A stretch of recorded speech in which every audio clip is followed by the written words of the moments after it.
আমরা নবীর দুশমন, আমরা নবীর দুশমন, আমরা জিলাফের দুশমন হইতে পারি, রাসূলের দুশমন না। আমরা রাসূলুল্লাহ সাল্লাল্লাহু আলাইহি ওয়াসাল্লামের দুশমন না।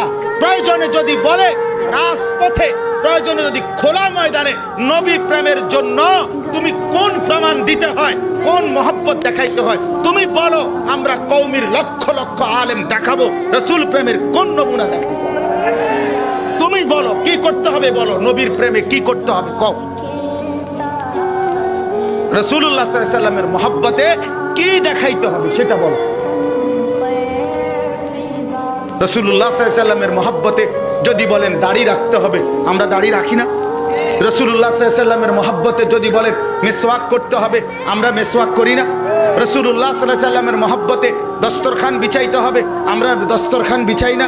রাসূলুল্লাহ সাল্লাল্লাহু আলাইহি ওয়াসাল্লামের মহব্বতে দুরুদ সালাম পড়তে হবে, আমরা দুরুদ সালাম পড়ি না। রাসূলুল্লাহ সাল্লাল্লাহু আলাইহি ওয়াসাল্লামের মহব্বতে মদিনা রওজা পাকে যাইতে হবে, আমরা ইনশাআল্লাহ কসম করে বলি বাংলাদেশে কওমি মাদ্রাসার আলেমদের চাইতে বেশি কেউ মক্কা মদিনার জিয়ারতে যায় না। সারা বাংলাদেশের আলেম সব কওমি মাদ্রাসার, সব মদিনার মধ্যে মক্কার মধ্যে যেদিক দিয়ে হাঁটে দেখা যায় উলামায়ে কেরাম উমরায় আসছে মাহে রমজান পালন করতে। এরা সব রাসূলের দুশমন হয়ে গেল।